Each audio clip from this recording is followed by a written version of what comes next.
अपने माधवदास भक्त के लिए ठाकुर जी जगन्नाथपुरी छोड़ करके वृंदावन चले गए। हरिदास भक्त के साथ में ठाकुर जी वृंदावन में विराजमान हो गए। हरिवंश महाप्रभु की भक्ति से श्री राधा वल्लभ लाल जी अपने श्वेत द्वीप को छोड़ करके वृंदावन आ गए। श्री हरिराम व्यास जी के लिए जुगल किशोर जी प्रकट हो गए। रूप गोस्वामी के लिए श्री राधा गोविंद देव प्रकट हो गए। सनातन गोस्वामी के लिए ठाकुर जी मदन मोहन रूप में प्रकट हो गए। मधु पंडित के लिए ठाकुर जी गोपीनाथ रूप में आ गए। और हमारे स्वामी श्री हरिदास जी के लिए ठाकुर जी श्री बांके बिहारी लाल के रूप में प्रकट हो गए। क्या आपको ऐसा नहीं लगता कि इन भक्तों को वैकुंठ के मुक्ति प्राप्त करने वाले मुक्त वैष्णवों से ज्यादा सुख यहीं पृथ्वी पर ही मिल गया? किसके बदौलत, किसके खातिर? केवल और केवल भक्ति। इसलिए कथा मुक्ति के लिए नहीं सुननी है, नाम जप मुक्ति के लिए नहीं करना है, ये पुण्य मुक्ति के लिए नहीं करने हैं। बोले ठाकुर जी मेरी जिद है, मुझे पता है मैं जो कर रहा हूं इससे मुझे मुक्ति मिलेगी, लेकिन मुझे मुक्ति नहीं चाहिए। मुझे क्या चाहिए? मेरी अंतिम श्वास निकले, मेरे अंतिम क्षण हो, मेरे प्राण निकलने वाले हो, उससे पहले मुझे साक्षात जगन्नाथ जी मेरे सामने दिख जाएं। इसके लिए मैं कथा सुन रहा हूं, इसके लिए जप कर रहा हूं, इसी के लिए सेवा कर रहा हूं। पीतांबरी कसी हो, मुखड़े पे एक हंसी हो, छवि मन में ये बसी हो, जब प्राण तन से निकले। श्री गंगा जी का तट हो, यमुना का वंशवट हो, मेरा सांवरा निकट हो, जब प्राण तन से निकले। बस हम इसी के लिए पुण्य कर रहे हैं कि नाथ आप कृपा करके पधारो बस। और परीक्षित, ये 7 दिन तुम मुक्ति के लिए मत मांगो। इन 7 दिनों में तो ऐसी भक्ति करो कि 7 दिन बाद तक्षक सर्प डसेगा, तुमको मुक्ति मिलेगी, तुमको भगवान के दर्शन होंगे। ये सोच पहले निकालो अपने अंदर से। 7 दिन बाद, मृत्यु के बाद भगवान का दर्शन नहीं करना है, 7 दिन के अंतराल में ही तुमको ठाकुर जी का दर्शन करना है, जीवित अवस्था में करना है। इस भावना से मेरे सामने बैठो। तब परीक्षित की मन बुद्धि शुद्ध हो गए, हाथ जोड़ दे, नहीं भगवान अब मुझे मुक्ति नहीं चाहिए, अब मुझे चिंता ही नहीं है मुक्ति की, अब तो केवल आप ऐसा कर दीजिए, मेरे 7 दिन की श्वास बची है, ये अंतिम श्वास जब निकले उससे पहले मुझे कोई ना दिखे, मेरे ठाकुर जी मुझको दिख जाए, ऐसी कृपा करो। तब सुखदेव जी कहते हैं ये तो केवल भक्ति से होगा, और भक्ति तुम्हारे चित्त में प्रकट हो ये केवल भागवत जी से होगा। मैं तुमको भागवत सुनाता हूं। तब यहां से सुखदेव जी भागवत सुनाना प्रारंभ करते हैं। बोलो भागवत महापुराण की। अब आगे बंधुओं बड़ी विस्तार से कथा है और बड़ी सुंदर कथाएं हैं, पर क्या करें, सबको हम प्रणाम मात्र कर लेते हैं। तो सृष्टि प्रसंग सुनाया गया। सृष्टि प्रसंग के बाद कपिल देवूति संवाद। कपिल देवूति संवाद में भगवान कपिल ने देवूति माता से अनेक प्रश्न किए, भगवान ने सबके उत्तर दिए। तत्पश्चात ध्रुव चरित्र सुनाया गया। ध्रुव ने भगवान की प्राप्ति की, वन में जाकर के ठाकुर जी को अत्यंत आनंदित करके प्रसन्न किया। और ध्रुव ने अपनी भक्ति में भगवान से व्यसन मांगा, एडिक्शन। ठाकुर जी, मुझे इतनी अच्छी बात लगती है ध्रुव जी की। ध्रुव जी भगवान से कहते हैं, भगवान कहते हैं वरदान मांगो। ध्रुव क्या चाहिए? तो ध्रुव जी कहते हैं कि भक्ति मुह प्रवहता त्वयि में प्रसंगो भूयादनंत महता ममलाशयाना ये नांजसोल्वण मुरु व्यसनम भवाब्धिन निश्चय भवत गुण कथा मृतपान मत। देखो, एक बात मैं 2-3 कथाओं से कहता आया हूं, आपको भी कहूं। भक्ति में यह जरूरी नहीं कि आप कितनी देर बैठते हो ठाकुर जी के सामने। भक्ति में यह जरूरी नहीं आप कितनी परिक्रमा लगाते हो। भक्ति में यह जरूरी नहीं आप कितनी माला करते हो। भक्ति में यह जरूरी नहीं आप ठाकुर जी का कैसा श्रृंगार करते हो, कैसा भोग पधराते हो। ये सब आवश्यक नहीं है। भक्ति में आवश्यक क्या है? आपका प्रस्तुतिकरण कैसा है, आप ऑफर कैसे करते हो ठाकुर जी को, जो भी कर रहे हो वो किस प्रकार से, आपके भाव कैसे हैं उस समय। हम लोग करते हैं ना कि लोगों से पूजा करते हो, सुबह सुबह कुछ करते हो, पढ़ो, हाँ हनुमान चालीसा करता हूँ। दूसरे दिन सुनने बैठो, कैसे करता हूँ, जन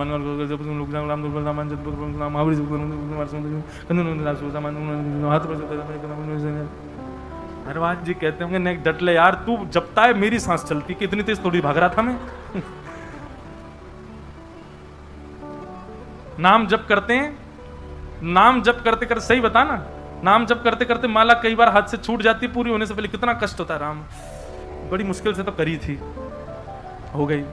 एक आजकल एक और है, वो काउंटर रखते हैं लोग, काउंट करते हैं उसमें कितने नाम हो गए हमारे।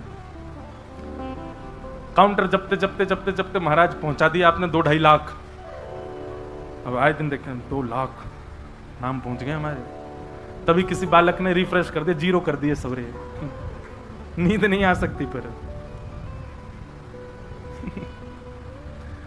अरे ये नहीं है। आपकी ऑफरिंग देखते हैं ठाकुर जी, आप ऑफर कैसे करते हो। मैं कहा करता हूं कि पाव भाजी ढकेल पे खाओ बाहर रोड पे, कितने रुपए की मिलेगी? 15 रुपए की मिलेगी। वही पाव भाजी 7 स्टार होटल में जाके ऑर्डर करो, 1000-1500 की मिलेगी। अंतर क्या है? ऑफर। आपको वो उसका प्रस्तुतिकरण, उसकी ऑफरिंग देखो। वो आपको एक सामान्य से कागज की थाली में दे रहा है, वो एसी चल रहे हैं महाराज, बढ़िया झूमर लगा, महंगा वाला ऊपर टेबल पर बैठे हो, और महंगा तो मिलेगा ही। ठीक वैसे ही भक्ति में आपका प्रस्तुतिकरण देखते हैं ठाकुर जी। स्तुति सब गाते हैं, पर हर किसी की स्तुति का प्रस्तुतिकरण देखो। अब यहां पर ध्रुव जी क्या कह रहे हैं भगवान से कि नाथ मेरी भक्ति पता कैसी हो? मेरी भक्ति ऐसी हो जैसे एक व्यसनी होता है, व्यसनी व्यक्ति होता है, एक नशेड़ी व्यक्ति की तरह मेरी भक्ति हो। भगवान बोले क्यों? तुम व्यसन की तरह भक्ति क्यों करना चाहते हो? बोले महाराज व्यसनी व्यक्ति में एक बहुत अच्छा गुण होता है। बोले कैसा गुण होता है? बोले व्यसनी व्यक्ति हर चीज में यही सोचता रहता है मैं अपना व्यसन कैसे भोगूं। जैसे आज मौसी के बच्चे आए हैं, आज तो हम पिएंगे। मौसी के बच्चे आए, आज बहन की शादी, आज तो रह ही नहीं सकते, आज तो शादी है। उसको हर चीज में क्या बहाना चाहिए? मुझे पीना है, मुझे खाना है। बोले आज क्या हो गया? आज लाइट चली गई, राहुल केला की 12 घंटे की लाइट, आज तो पीना ही पड़ेगा, क्या करें? रात कैसे कटेगी हमारी? ऊपर छत पे पिएंगे। आज मेरा विवाह पक्का हो गया, खुशी में पीऊंगा। 4 दिन बाद लड़की ने मना कर दिया, मुझे तुमसे ब्याह नहीं पी, दुख में पीऊंगा। पीना तो मुझे है। मैं फर्स्ट रैंक से पास हो गया, तब तो पीना पड़ेगा। फेल हो गए बेटा तुम, अब तुम कुछ नहीं कर पाओगे, तो गम में तो पीऊंगा ही मैं। अरे कहां तक बताएं महाराज, ये तंबाकू आदि खाने वाले कैसे कैसे व्यसनी होते हैं। वो कथा में 3 घंटा बैठ थोड़ी सकते हैं। कीर्तन कथा में गाया जाता है ताकि सबकी सुस्ती चली जाए, ताकि सब लोग करताल बजाएं, थोड़ा नहीं आनंद और आवे। पर व्यसनी व्यक्ति तो ये सोचता है महाराज जी कीर्तन कब करेंगे। कीर्तन होते ही वो अभी आता हूं लघु शंकर, वो गिचाएगा, खा के आएगा। कैसा व्यसनी? व्यसनी व्यक्ति केवल बहाने ढूंढता है व्यसन को भोगने के। ध्रुव जी कहते हैं नाथ मैं भी व्यसनी व्यक्ति की तरह हो जाऊं, मैं भी केवल बहाने ढूंढा करूं आपका भजन करने के लिए। आज क्या है भाई, आज तुम पास हो गए, आज तो मैं भजन करूंगा, पास हो गया। फेल हो गए, आज तो भजन करना पड़ेगा, फेल हो गया। आज क्या है, बहन की शादी है, आज तो भजन करना पड़ेगा। मौसी के बच्चे आए, चलो सब मिलके भजन करेंगे। लाइट आ गई, एसी चल रहा है, एसी में बैठ के करेंगे। लाइट चली गई महाराज, तो क्या ऊपर छत पे बैठ के करेंगे? आज माँ ने पाव भाजी बनाए, फिर तो पाव भाजी खाने के बाद ही करेंगे। आज तो व्रत है, व्रत में तो करना ही चाहिए। ध्रुव जी की स्तुति का देखो प्रस्तुतिकरण। ठाकुर जी से कह रहे हैं कि नाथ मुझे व्यसनी बना दो। और ये बात कोई मनगणित नहीं, लिखा है ये नांज सोल व्यसनम भवाब्धिम, मुझे व्यसन लग जाए आपकी कथा सुनने का। जीवन की कैसी भी स्थिति आए, उस हर स्थिति में व्यसनी केवल व्यसन ढूंढता है। मैं जीवन की हर स्थिति में केवल ये सोचूं कि चलो ठाकुर जी को भज लिया जाए। मेरा जीवन ऐसा एक व्यसनी की भांति कर दो नाथ। भगवान खूब जोर से हंसे ध्रुव जी की स्तुति सुन के। वाह ध्रुव, हम तुमसे बहुत प्रसन्न हैं। बस यही तो हमारा उद्देश्य है, हम उनको प्रसन्न करना चाहते हैं। हमारी प्रस्तुतिकरण ऐसी हो। दाल चावल बना दिया, भोग लगा दिया ठाकुर जी का। ठाकुर जी भी ऊब जाते हैं, रोज 100 ही बना दे। कुछ नया तो करो, कुछ नवीनता तो लाओ उसमें, कुछ तो उसमें नवीनता करो। रोज एक ही स्तुति ठाकुर जी को सुना देते हो, उससे कब कितनी दिन मन लगेगा ठाकुर जी का? ठाकुर जी कुछ ना कुछ नवीन करते रहो ना। मैं कहता हूं इसको अपनी भाषा में रोलर कोस्टर भक्ति करो ठाकुर जी की। कभी तो ले गए ऊपर महाराज, ठाकुर जी बैठे, हाँ हाँ अब क्या करेगा पता नहीं, नीचे आ गए, अब तो ओ ठाकुर जी आनंद देते रहे, हंस रहे, ठाके मार के बोले या के संग बहुत आनंद आवे भाई, बहुत आनंद करावे मुझे। कभी तो खूब ऊंचो ले जाए, कभी ऐसा महाराज नीचे घुमावे, पेट में गुदगुदी कर दे मेरी। ठाकुर जी को ऐसा सुख मिले, ऐसी भक्ति करो ना ठाकुर जी की। 50 साल हो गए, एक ही तरीका से वही चल रहा है जैसा 50 साल से है, वैसी भक्ति चाहिए। ठाकुर जी नहीं बैठते फिर वहां पे, अपना प्रतिनिधि छोड़ दे तो तुम रहो यहाँ पे, अपनी मूर्ति को दो, तू रहे यहाँ पे, तू ही खा इसके दिन के रोज के चना बादाम, मुझ पे नहीं खपते। तो ध्रुव जी की स्तुति से हमने ये सीखा, ध्रुव जी ने भगवान की स्तुति गाई। इन्हीं के वंश में आगे चल करके राजा अंग हुए, उनके बेटा बैन हुए, बैन के पुत्र पृथु हुए। पृथु महाराज ने भगवान की स्तुति गा करके 10,000 कान मांगे। ऐसे पृथु महाराज को हम प्रणाम करते हैं। फिर आगे चल करके महाराज भूगोल खगोल का वर्णन किया गया और नरकों का वर्णन करते हुए अजामिल उपाख्यान सुनाया गया। तत्पश्चात वृत्रासुर की स्तुति सुनाई। वृत्रासुर ने भगवान की स्तुति गाई है। अहम हरे तब पादैक मूल दासानुदासो। जितने भी वैष्णव यहां बैठे हैं, वृत्रासुर की स्तुति निकालिए प्रिंट और याद कीजिए, रोज गाया कीजिए अपने ठाकुर जी के आगे, और अर्थ आज सुनकर के जाइए वृत्रासुर कहता क्या है अपने ठाकुर जी से। श्रीमद वल्लभाचार्य जी महाराज कहते हैं हर वैष्णव को निष्काम भक्ति किसको कहते हैं, ये वृत्रासुर से सीखो। वृत्रासुर की कथा भी कई बार मैंने विस्तार से सुनाई है। यहां हम अन्य कथाओं का विस्तार करेंगे राहुल किला में, जो जो हमके रह जाती हैं कथाओं में। आज तो नंदोत्सव कर दें, फिर कल से वेणु गीत युगल गीत प्रयास करेंगे, अगर उनका विस्तार हो पाया तो उन्हीं का भाव रखेंगे। और कल कथा में श्री गिरधर लाल जी भी पधारेंगे। बोले गिरधर लाल प्यारे की। कल एक कोई टीवी या 2 टीवी ऐसे लगवा देना इधर, क्योंकि हमारे लाल जी छोटे से दूर से दिखेंगे नहीं, तो एक टीवी में कैमरा वाले भैया थोड़ा फोकस करके दिखाएंगे तो आप सबको दिख जाएंगे। कल ही आएंगे ना, कल पधारेंगे। कल श्री गिरधर लाल जी पधारेंगे। 56 भोग यहाँ होगा उनका, बड़े आनंद के साथ हम लोग करेंगे उत्सव। तो वृत्रासुर क्या कहता है, बहुत ध्यान से सुनो। अहम हरे तव पादैक मूल दासानुदासो भवतास्मि भूय मनस्मरेता सुपतिर्गुणांस्ते गृणीत वा कर्म करो दुकाय। वृत्रासुर कहता है नाथ मुझ पर ऐसी कृपा कर दो, मैं आपके दासों के दासों के दासों के दासों का दास बन जाऊं, ऐसी कृपा करो। बंधुओं, ठाकुर जी का दास बनना बहुत इजी है, बहुत सबसे सरल काम है जगन्नाथ भगवान का दास बनना, और सबसे कठिन क्या है, भगवान के दासों का दास बनना। क्यों? आप जानते हो क्योंकि कि आप जगन्नाथ जी को कुछ भी ऑफर करोगे, कुछ कहेंगे थोड़ी सब स्वीकार कर लेंगे, पर उनके दास तो आपको टोक देंगे। गले में सूखी माला पहना दी, तुरंत उतार के धर देंगे। भोजन में यदि रोटी जली भई तो पाएंगे नहीं, छेना पूड़ा ज्यादा ही जला हुआ तो कौन खाएगा। एक जगह मैं गया, वहां छेना पूड़ा, बोले महाराज जी खाओ। मैंने कि अरे भैया हम बहुत खा लिए, बहुत दिन से खा। नहीं ये तो खाने पड़ेगा। अब अंदर अंदर का तो खा गए, वो बाहर जला हुआ छोड़ दिया। बोले ये नहीं खा, ये तो सबसे ज्यादा इंपॉर्टेंट होता है। अब वो इतना जला हुआ था कि उसको कैसे खाया जाए। खा तो गए, पूरा मुंह काला पड़ गया। तो भाई ठाकुर जी खा सकते हैं, ठाकुर जी सब प्रकार की आपकी सेवा स्वीकार कर लेंगे, पर वैष्णव की सेवा करोगे, वैष्णव तो टोक देगा आपको।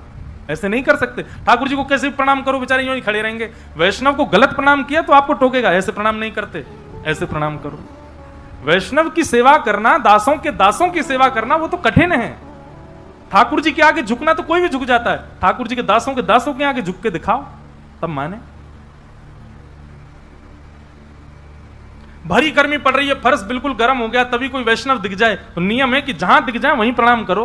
कैसे करोगे, पृथ्वी तो गर्म है, नहीं कर सकते।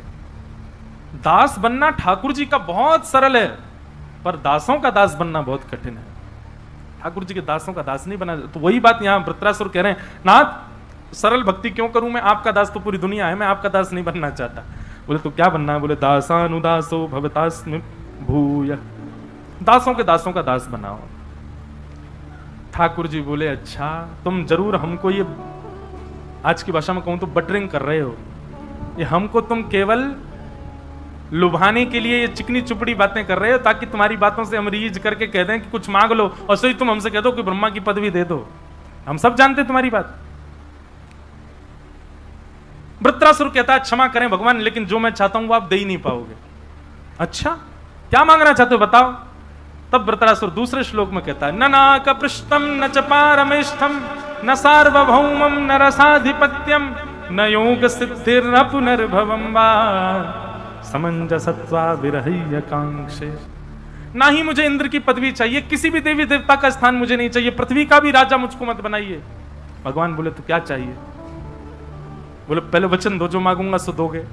भगवान बोले ये वरदान मांगने से पहले जो यूं कहते हैं ना वचन दो, जो मांगूंगा सो, वो जरूर कुछ विचित्र ही मांगते हैं। क्या चाहिए बताना? बोले नाथ, आपको पाने के लिए मेरे जीवन में बहुत तड़पन आ जाए, मैं बहुत आपके लिए विरह में चला जाऊं, व्याकुल हो जाऊं, खूब रोऊं, खूब तड़पूं आपसे मिलने के लिए, जैसे प्यासा पानी के लिए तड़पता है, ऐसे मैं आपके लिए तड़पूं, पर आप मुझे वचन दीजिए कि मुझे तड़पने दीजिएगा, मिलिएगा मत। बताओ दोगे? ठाकुर जी तब दोगे भाई, ये कैसी भक्ति तेरी? भजन करेगा, मुझे पुकारेगा, भजेगा, पर ये भी चाहता है कि मिलना मत। क्यों? क्योंकि ठाकुर जी जब आपसे मिलने की तड़प होती है ना, तो रोम रोम को आप स्पर्श करते हो, पर जब आप मिल जाते हो तब केवल आंखों को दिखाई देते हो।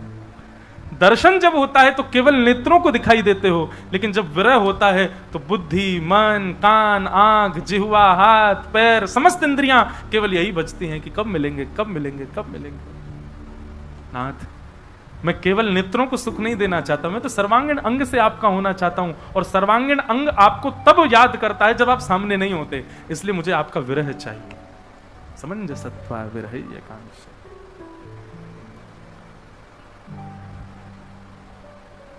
इस प्रकार वृत्रासुर ने भगवान की स्तुति गाई। बोलो भक्त वत्सल भगवान की। ऐसे ऐसे प्रसंग हैं भैया भागवत में, कहां ले जाएं हम इनको। इतनी कथा करते हैं पर हर बार हर कथा में कुछ नवीन भाव प्रकट हो जाता है। आगे श्रीमद् भागवत में प्रहलाद चरित्र सुनाया गया, जहां पर भक्त प्रहलाद ने एक विपरीत कुल में, विपरीत खानदान में, विपरीत परिवार में, विपरीत समाज में, विपरीत माहौल में रह करके भी भगवान को प्राप्त किया। मैं कहा करता हूं कथा में, माताजी डॉक्टर, पिताजी डॉक्टर, और उसके बाद बेटा भी डॉक्टर बन जाए कोई बड़ी बात नहीं है। लेकिन माताजी भी डॉक्टर नहीं है, पिताजी भी डॉक्टर नहीं है, परिवार में दूर दूर तक कोई वैद्य नहीं है, और फिर बेटा डॉक्टर बन के निकले तो उसकी बड़ी प्रशंसा होती है। ये भी भक्त हैं, वो भी भक्त हैं, आगे भी भक्त हैं, पीछे भी भक्त हैं, चारों तरफ भक्ति भक्त हैं, उसमें तुम भी भक्त हो गए, कोई बड़ी बात थोड़ी है। लोग बात कहते हैं महाराज जी स्कूल का माहौल हमारा ऐसा, कॉलेज का ऐसा, कॉलेज वहां ऑफिस का माहौल बड़ा अलग सा है, वहां हम भक्ति नहीं कर पा रहे हैं, क्या करें? प्रहलाद जी का चरित्र सुनो। प्रहलाद जी ने माहौल का त्याग नहीं किया, प्रहलाद जी ने परिवार का त्याग नहीं किया, प्रहलाद जी ने विद्यालय का त्याग नहीं किया, प्रहलाद जी ने राक्षसत्व का त्याग नहीं किया, हर चीज को स्वीकार किया, क्योंकि सब वस्तु भगवान ने प्रदान की है। सबको स्वीकार करते हुए सबके बीच रह करके भजन किया। इसलिए भैया परिस्थितियों को मत कोसो ठाकुर जी के भजन के लिए। प्रहलाद जी महाराज ने बीच राक्षसों के रह करके भजन किया। आज पिता ने प्रहलाद जी को पकड़ करके कहा, तेरा स्वामी, तेरा नाथ हरि कहां है, बता, मैं आज उसको देखूं। बोले खंबायु अग्निम सलिलम महिम च ज्योतिम से सत्वानि दृशो द्रुमादिन यत्किंच भूतम प्रणमेदनन्यम। पिताजी, सरित्स्र मुद्रांश हरे शरीरम, संसार में दिखने वाली हर वस्तु हरि का शरीर है, सब कुछ हरि है, सब जगह वो विद्यमान है। बोले अच्छा इस खंबे में है? बोले हाँ मुझे दिख रहे हैं। जैसे ही खंभ भेदन किया भगवान नृसिंह प्रकट हो गए। बोले नृसिंह भगवान की। क्या नृसिंह भगवान खंभों में रहते हैं? नहीं, खंबे में नृसिंह भगवान नहीं है, प्रहलाद के विश्वास में नृसिंह भगवान है। प्रहलाद का भरोसा है कि यहां नृसिंह है, इसलिए भगवान वहां नहीं जहां मंदिर, भगवान वहां जहां आपका विश्वास। प्रयागराज में एक सेठ जी थे, उनकी बहुत बड़ी संपत्ति थी, उनकी कोई संतान नहीं थी, तो उन्होंने कुंज बिहारी भगवान का मंदिर बनवा दिया। दोनों पति पत्नी मिलकर के कुंज बिहारी भगवान की सेवा करते, उन्हीं को ही अपना पुत्र मानते थे। विश्वास कितना प्रबल होता है देखो, बिल्कुल सत्य घटना है और ज्यादा 50-60 साल पुरानी घटना है। कुंज बिहारी भगवान को ही अपना पुत्र मानते थे। गांव के लोगों ने सेठ जी से एक दिन कहा कि भैया तुम्हारी इतनी संपत्ति, इतना व्यापार, इतना सब कुछ, तुम्हारा बड़ा वैभव है गांव में, कोई बालक गोद ही ले लो, उसके नाम सब कर जाना। सेठ जी बोलते अरे बालक की क्या जरूरत है, कुंज बिहारी मेरे पुत्र हैं, सब इन्हीं का है, जितनी खेती बाड़ी, जितनी संपत्ति, जितना सब कुछ इनके नाम कर दूंगा। एक वयोवृद्ध हंस करके कहने लगा, बोले संपत्ति तो इनके नाम कर जाओगे, पर पुत्र के और भी काम होते हैं, वो कौन करेगा? बोले तुम्हारे कौन करेगा? बोले हमारे तो पुत्र हैं। बोले मेरे पुत्र कुंज बिहारी हैं, वो करेंगे मेरे सारे काम। बोले अरे काम तो सुनो। बोले बताओ। बोले पिता की मृत्यु पर पुत्र आकर के अंतिम संस्कार करता है, तुम्हारे कुंज बिहारी करेंगे तुम्हारा संस्कार? एक क्षण के लिए कुंज बिहारी की ओर देखा और नेत्रों में आंसू भर आए सेठ जी के। बोले कि मैं देखने के लिए बैठा तो नहीं रहूंगा तब, पर तुम लोगों को दिखेगा, मेरा संस्कार यही करेंगे आकर के। कह दी उन्होंने बात, सबने मजाक में ले ली, चले गए। 20-22 वर्ष बाद जाकर के सेठ जी की मृत्यु हुई। और जब मृत्यु हुई तो कोई तो था नहीं उनके परिवार में। गांव के लोगों ने अर्थी बनाई, गांव के लोगों ने सब काम किए, गांव के लोगों ने चिता बनाई। बस उन सेठ जी का एक काम था कि वो शाम को गांव के सारे बच्चों को बैठा करके सबको रेवड़ियां बांटते थे, किसी को कुछ देते थे, मीठा खिलाते थे, सबसे बहुत प्रेम था। तो सब बच्चे उनकी शव यात्रा में गए और सब बच्चे खूब रो रहे थे। उन्हीं बालकों में एक छोटा सा बालक, जब चिता पर सेठ जी का शरीर रख दिया तो वो बालक उनके पैर के अंगूठे को पकड़ करके गए, सेठ जी आप अब मुझे दूध कौन पिलाएगा? रात में मुझे बैठा के दूध कौन पिलाएगा? सेठ जी मुझसे बातें कौन करेगा? सेठ जी मुझे कौन भोग लगाएगा? गांव के लोग बोले सेठ जी का बच्चों से बड़ा प्रेम है, भैया एक काम करो, इन्हीं बालकों में किसी से अंतिम संस्कार करवा दो सेठ जी का। 20-22 साल पहले सेठ जी ने कहा था, किसी को इतना याद भी नहीं। तो वही बालक जो अंगूठा पकड़ के रो रहा था, उसी बालक को अग्नि दे दी। बोले तुम ही संस्कार करो। बता दिया, उन्होंने संस्कार किया। संस्कार के बाद सब लोग बोले भैया यमुना जी में स्नान करो, एक एक गोता लगा के अपने अपने घर चलो। सबने गोते लगाए। जैसे ही उस बालक ने गोता लगाया सब बाहर आ गए, लेकिन वो बालक बाहर नहीं आया। खूब ढूंढा गोताखोरों ने, लेकिन बालक नहीं मिला जमुना जी के अंदर। तब वयोवृद्धों को याद आया, बोले सेठ जी कहते थे मेरा संस्कार तो कुंज बिहारी करेंगे। अरे भाई दौड़ करके चलो सेठ जी के मंदिर में, कुंज बिहारी है कि नहीं देखो वहां जाकर के। सब दौड़ करके गए तो क्या पाया, कुंज बिहारी तो खड़े थे, पर सिर से लेके पैर तक जितने वस्त्र थे सब यमुना जी के जल चुचा रहा था सबसे। मानो उन सेठ जी का संस्कार करके ठाकुर जी आए। ठाकुर जी किसमें विराजमान है? विश्वास, भरोसा। भरोसा होगा, मानो तो मैं गंगा मां हूं, ना मानो तो बहता पानी। विश्वास है तो जगन्नाथ है, विश्वास नहीं है तो दारू ब्रह्म है, लकड़ी के समान है। विश्वास। प्रहलाद जी ने कहा कि हां ठाकुर जी हैं। खंभ भेदन करके भगवान नृसिंह प्रकट हो गए और प्रकट होकर के हिरण्यकश्यप का वध कर दिया।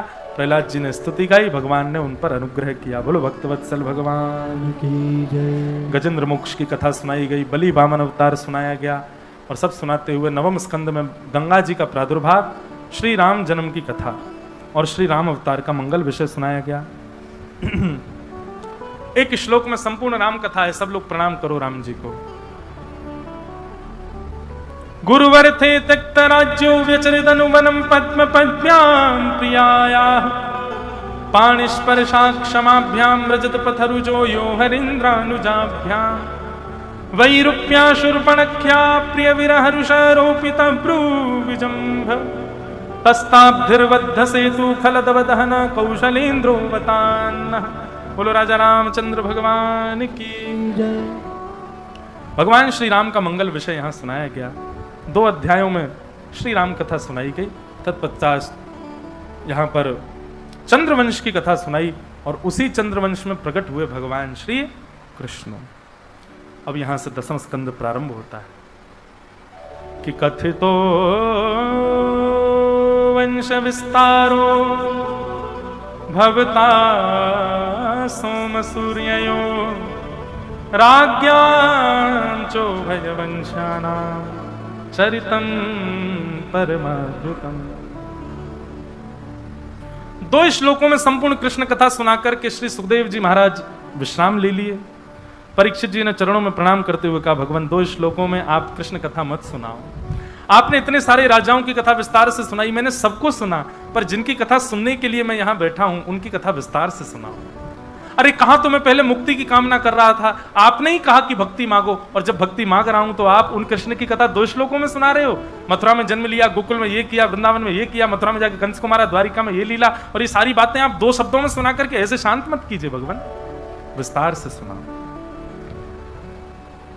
परीक्षित जी महाराज कहने लगे, सुखदेव जी कहने लगे, परीक्षित तुम 4 दिन से एक ही आसन पर बैठे हो, थोड़ा उठ लो, कुछ खा पी लो, थोड़ा आराम कर लो, फिर सुना देंगे।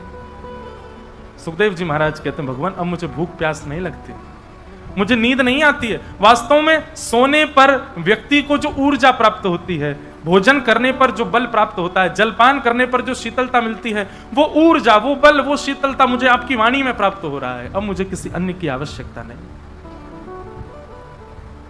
आप कृपा करके अब तो मुझे विस्तार से कथा सुनाओ। परीक्षित जी महाराज कहते हैं, जब श्रोता की स्थिति ऐसी हो जाए कि उसको अन्न जल की भी स्थिति नहीं है, उसको सोने की भी स्थिति नहीं है, वो पूर्ण रूपेण उत्सव में हो जाए। उत्सव में व्यक्ति ऐसा ही हो जाता है। अत्यंत गम में व्यक्ति ऐसा होता है और अत्यंत उत्साह में व्यक्ति ऐसा होता है। उसको सोने की सुध नहीं होती, उसको भोजन की सुध नहीं होती, उसको जलपान की सुध नहीं होती, उसको बैठने की सुध नहीं होती, उसको वस्त्रों की सुध नहीं होती, उसको अपने रूप की सुध नहीं होती। ये 2 स्थिति कब बनती है? या तो बहुत दुख में भयंकर गम हो किसी को, या फिर बहुत आनंद में। सुखदेव जी की स्थिति, परीक्षित की स्थिति परम आनंद की है। अब वो कहते हैं कि मुझे विस्तार से सुनाओ भगवान। और अब यहां से कृष्ण कथा का प्रारंभ होता है। बहुत सज धज के आप सब लोग बैठे हो बड़े भाव से। अब भैया राहुल केला को छोड़ो, अब हम चल रहे हैं सबरे गोकुल। अब तो आज से कथा गोकुल में चली जाएगी, ब्रज में ही होएगी कथा, और ब्रज भाषा में होएगी। कोई को समझ आए तो अच्छा, नहीं आए तो फिर कोई बात नहीं। वसुदेव गृहे साक्षात् भगवान पुरुष परः जनिष्ये तत्प्रियार्थम सभवन्तु सुरस्त्रियः। भगवान ने आकाशवाणी करके पृथ्वी को बता दिया कि तुम चिंता मत करो, पृथ्वी तुम्हारे भाल को हल्का करने के लिए हम वसुदेव के घर पुत्र श्री कृष्ण बन करके आएंगे। यहां पर मथुरा के राजा उग्रसेन के बेटा का नाम है कंस, और उग्रसेन के छोटे भाई देवक की बेटी का नाम है देवकी। तो मतलब अपने चाचा की बेटी का ब्याह कंस ने वसुदेव जी के साथ में करा दिया। वसुदेव जी के साथ देवकी का ब्याह हुआ, और उस ब्याह के उपरांत कंस विदा करने के लिए जा रहा था। तभी देवताओं ने आकाशवाणी करके कहा, कंस, इसी बहन को जिसको तुम विदा करने जा रहे हो, इसी का 8वां गर्भ तुम्हारा काल होगा। जैसे ही सुना काल होगा, तुरंत उसकी मनस्थिति बदल गई। अच्छा एक बात सुनो, आपके मन में आया मुझे जगन्नाथपुरी जाना है, वहां जाके महाप्रसाद पाना है, वहां जाके समुद्र स्नान करना है, वहां जाके संतों के दर्शन करने हैं। आपके मन में ये भाव बहुत तीव्रता से प्रकट हो गया, और अचानक से किसी ने थोड़ा सा कुछ आके कह दिया, अरे जगन्नाथपुरी में तो ऐसा है, और तुरंत आपका मन खट्टा हो जाए, तो समझ जाना आप ही कंस हो, जो एक क्षण में एक बात पर ठाकुर जी पर अविश्वास कर देते हैं, वो कंस है। लेकिन कोई कितना भी कुछ कहता रहे, आपके तन पर, आपके चित्त पर उसका कोई प्रभाव ना पड़े। ठाकुर हमरे रमण बिहारी, हम हैं रमण बिहारी के, साधु सेवा धर्म हमारा, काम न दुनियादारी से। कोई भला कहे चाहे बुरा कहे, हम हो चुके रमण बिहारी के, साधु सेवा धर्म हमारा, काम न दुनियादारी से। ठाकुर हमरे रमण बिहारी, हम हैं रमण बिहारी के। भैया ठाकुर जी के प्रेम में और संसार प्रेम में अंतर कहां रहा? आपका ब्याह पक्का हो गया, किसी ने आके कहा अरे लड़का तो ऐसा है, और आपने तुरंत ब्याह तोड़ दिया, तो संसार की बात है, संसार में ये कर सकते हो। आपके अनुकूल व्यक्ति नहीं, उसको छोड़ सकते हो। पर एक बार ठाकुर जी के हो गए, उसके बाद ठाकुर जी पर संशय होना, ये तो राक्षस बुद्धि है। आपसे किसी ने आकर के वृंदावन की बुराई कर दी, आपसे किसी ने आकर के कथा कहने वालों की बुराई कर दी, और आपने कथा में जाना ही बंद कर दिया उसकी वजह से। आप ही तो कंस ने भी तो यही किया था, अपनी बहन को विदा करने जा रहा था, अच्छा काम कर रहा था। देवताओं ने केवल इतना कह दिया, इसी बहन का 8वां गर्भ तेरा काल होगा। बोले मैं बहन को ही मार दूंगा, तो गर्भ होगा ही नहीं। ये कंस नहीं है तो कौन है?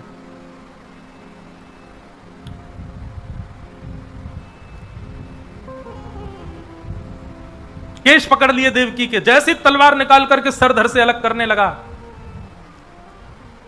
वसुदेव जी ने चरण पकड़ लिए, जितने बालक होंगे हम सब तुमको दे देंगे, लेकिन देवकी को मत मारो। वसुदेव जी की बात पर विश्वास करके देवकी को मुक्त कर दिया, दोनों को कारागृह में डाल दिया। 6 बालकों की हत्या कंस ने की और 7वें बालक के रूप में स्वयं शेषनाग भगवान ही शेषावतार बलराम जी के रूप में पधारे। परंतु कुछ महीना देवकी के गर्भ में रहे होंगे, भगवान को मन में आया कि भाई ये बलराम जी हैं, बड़े क्रोधी हैं, जन्म लेते ही मार देंगे कंस को, और इन्होंने कंस को मार दिया तो जो काम हमको करना है वो तो हो ही नहीं पाएगा। योग माया को बुलाया, वैष्णो देवी को बुला करके कहा कि आप जाइए, जाकर के हमारा एक काम कर दीजिए। बोले क्या? दाऊ दादा को देवकी मैया के गर्भ से स्थानांतरित करके रोहिणी मैया के गर्भ में पहुंचा दो। रोहिणी भी वसुदेव जी की पत्नी है, और ऐसा वर्णन आता है कि वसुदेव जी महाराज हर महीना 2 महीना में उनकी 7 पत्नियां थी, वो अपनी पत्नियों से मिलने जाते थे।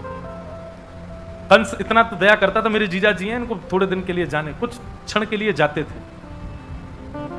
भगवान ने कहा रोहिणी मैया गोकुल में रहती हैं यशोदा मैया के पास, और वो देव की इनकी वसुदेव जी की पत्नी है।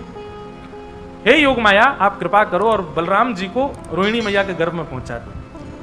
तो बलराम जी की दोनों मैया हैं, देवकी भी मैया हैं और रोहिणी भी मैया, दोनों के गर्भ में रहे हैं। इसीलिए उनका नाम शंकरषण, उनका एक गर्भ से आकर्षण करके दूसरे स्थान पर उनको भेजा गया है। कंस को पता चला 7वां बालक गर्भ में ही खत्म हो गया, और 8वें बालक के रूप में भगवान श्री कृष्ण पधार रहे हैं। भादों का महीना, अष्टमी तिथि। कंस ने महाराज द्वारपाल बढ़ा रखे हैं, सैनिक बढ़ा रखे हैं, 2-2 ताले लगवा रखे हैं, कहीं से भी मेरा शत्रु निकल के भाग ना जाए। लेकिन जिस दिन ठाकुर जी का प्रादुर्भाव हुआ, उस दिन ऐसी ब्यार बह रही है, ऐसी हवा चल रही है कि उसमें इतनी अच्छी सुगंध है, उसका स्पर्श अच्छा लग रहा है, उसकी सुगंध अच्छी लग रही है, सबको बहुत सुख लग रहा है। सब आज चैन की नींद में सो रहे हैं, सबको इतनी गहरी नींद आई है कि महाराज जो जहां बैठा है उसको ऐसा लग रहा है यही मखमली गद्दा, यहीं सो जाओ। बारिश के बाद एक ऐसा माहौल हो जाता है, वातावरण, ऐसी हवा चलती है, खिड़कियां खोल देते हैं लोग, पंखे बंद कर देते हैं, उस दिन सबको सुख लगने लगता है। ऐसा ही सुख का वातावरण पूरे गोकुल में, पूरे ब्रह्मांड में हो गया। गहरी निद्रा में कंस सोए हैं, सारे सैनिक सोए, द्वारपाल सोए, सब सोए हैं, केवल वसुदेव और देवकी जागे हैं। और जैसे ही भादों का महीना, अष्टमी तिथि, अर्धरात्रि का समय हुआ, एक दिव्य तेज देवकी मैया के गर्भ से प्रकट हुआ और शंख चक्र गदा पद्मधारी श्री बाल कृष्ण प्रभु प्रकट हो गए। बोलो बाल कृष्ण लाल की जय। हाथ जोड़ करके सब लोग प्रणाम करो। तमद्भुतम बालकमम्बुजक्षणम चतुर्भुजम शंख गदायुधायुधम श्रीवत्सलक्ष्मं गलसौभकौस्तुभम पीतांबरम सांद्रपयोदसौभगम। ठाकुर जी का चित्र अपने मन में बनाओ। कैसे हैं ठाकुर जी? बोले नन्हे से बालक हैं ठाकुर जी, लेकिन ठाकुर जी की 4 भुजा हैं और चारों भुजाओं में शंख चक्र गदा पद्म धारण किया है। नन्हे से ठाकुर जी हैं लेकिन पीतांबरी पहन के आए हैं। नन्हे से ठाकुर जी हैं, पीली धोती पहन के आए हैं। नन्हे से ठाकुर जी हैं लेकिन ऐसा लग रहा है चंदन की इत्र लगा के आए हैं। घुंघराले केश हैं, सिर पर मुकुट धारण किया है, गले में कौस्तुभ मणि पहन करके भगवान आए हैं। देवकी मैया और वसुदेव जी ने प्रणाम किया और देवकी मैया ने प्रार्थना की, भगवान आपने बड़ी कृपा की कि आप हमारे यहां संतान बन के आए, लेकिन अनुभव तो पूरा पूरा कराओ, फीलिंग तो आ ही नहीं रही है। बोले क्यों? कपड़े पहन के कौन सा बालक आता है? और 4 भुजाओं में कौन सा बालक जन्म लेता? और बालक जन्म लेती खड़ा हो गया सामने।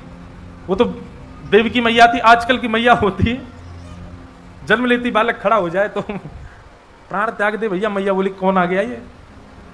ठाकुर जी। ऐसा अनुभव तो कराओ कि आप बालक बन के आए हो। भगवान बोले देखो, हम पूर्ण रूपेण यदि लीला में प्रवेश कर गए तो फिर पूरी लीला करेंगे, और पूरी लीला करेंगे तो फिर लीला हमारी थोड़ी बड़ी है, हमको कुछ दिन के लिए ब्रज भेजना पड़ेगा आपको। ब्रज में जाएंगे, ब्रजवासियों का प्रेम लेकर के, वहां बढ़िया माखन मिश्री खाए करके, और महाराज थोड़े 11 वर्ष की आयु हो जाएगी, नहीं थोड़े बड़े हो जाएंगे, तब आएंगे, तब आकर के कंस को मारेंगे। इतने दिन का वियोग सह पाओ मैया तो बताओ। देवकी मैया बोली आप जीवन पर्यंत पुत्र के रूप में प्राप्त हो गए, उसके लिए 11 वर्ष के लिए यदि तप करना पड़े तो मैं करूंगी, पर आप बालक बने। भगवान बोले तो वसुदेव जी सुनिए, हम अभी बालक बन जाते हैं, मैया अपना पयोधर पान करा देगी, फिर आप ये डलिया में हमको लिटा करके गोकुल छोड़े आना, और गोकुल में एक बालिका ने जन्म दिया है उसको ले आना, और फिर हम 11 वर्ष 56 दिन बाद आएंगे लौट करके। भगवान ने दुग्धपान किया, देवकी मैया के नेत्रों से आंसू गिरने लगे। ठाकुर जी को अपने वक्ष से लगा करके यशोदा मैया, देवकी मैया इतनी प्रसन्न है, परब्रह्म को पुत्र के भांति अपनी गोद में खिला रही है। वसुदेव जी बोले भगवान आपने आज्ञा तो कर दी, पर मेरे हाथों में हथकड़ियां, पैरों में बेड़ियां, इतने दरबान कैसे लेके जाऊं? भगवान बोले यही गलती करता है भक्त मेरे पास आने में, अपने बंधन गिनाता है मुझको, परिवार का बंधन, व्यापार का बंधन, पत्नी का बंधन, बच्चों का बंधन, ये बंधन वो बंधन, कैसे आऊं? ठाकुर जी कहते हैं तुम केवल मेरे पास आओ, बंधन तोड़ने की जिम्मेवारी मेरी, बंधन खोलने की जिम्मेवारी, तुम बस चले आओ। वसुदेव जी बोले तो भगवान क्या करना है? बोले केवल मुझको गोद में ले लीजिए, बाकी सब हम कर लेंगे। और जैसे ही भगवान को गोद में लिया, हाथ की हथकड़ियां खुल गई, पैरों की बेड़ियां खुल गई, चट्ट चट्ट सारे ताले खुल गए, सारे बंधन भगवान ने छोड़ दिए, खोल दिए। यही करते हैं, आप बंधन मत गिनाओ ठाकुर जी को। ठाकुर जी हमारे पति से कहो ना हमको आन दिया करें, ठाकुर जी हमारी पत्नी को आप अपना भक्त बना लो, हमारे बच्चे आपके पास आते हैं तो ऐसा कहते हैं माता जी पिता ही पागल हो गए, बच्चों की वजह से हम नहीं। अरे ये सारे बंधन मत गिनाओ ठाकुर जी को, आप केवल चले जाओ, बाकी सुधारने संवारने की जिम्मेवारी ठाकुर जी की है, ठाकुर जी देख लेंगे बंधनों को। वसुदेव जी लेकर के ठाकुर जी को जा रहे हैं गोकुल की ओर।